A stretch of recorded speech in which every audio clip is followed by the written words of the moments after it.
প্রিয় ছাত্রছাত্রীরা, student life YouTube চ্যানেলে তোমাদের সবাইকে স্বাগত।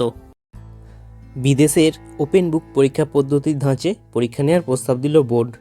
মাধ্যমিক ও উচ্চ মাধ্যমিক স্তরে পরীক্ষায় এবার বই দেখে লেখা যাবে। নবম ও দশম শ্রেণীতে ইংরাজি, গণিত ও বিজ্ঞান এবং একাদশ ও দ্বাদশ শ্রেণীতে ইংরাজি, গণিত ও বায়োলজির জন্য ওপেন বুক এক্সাম চালুর প্রস্তাব করেছে। এবার প্রস্তাব গৃহীত হলে চলতি বছরের নভেম্বর থেকেই ওপেন বুক টেস্ট চালু করতে চায় বোর্ড। তবে এই প্রস্তাব পশ্চিমবঙ্গ বোর্ডের নয়, সিবিএসই বোর্ডের।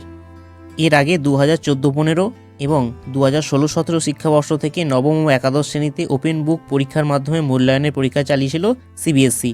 তবে সেই সময় পড়ুয়া এবং অভিভাবকরা এই নিয়ে নেতিবাচক মত প্রকাশ করেছিলেন। সম্প্রতি কেন্দ্রীয় শিক্ষামন্ত্রী ধর্মেন্দ্র প্রধান জানিয়েছেন, এবার থেকে বছরে দুবার বোর্ড পরীক্ষা নেওয়ার ব্যবস্থাও করা হবে। ভিডিওটি অবশ্যই বন্ধুদের শেয়ার করে দিও।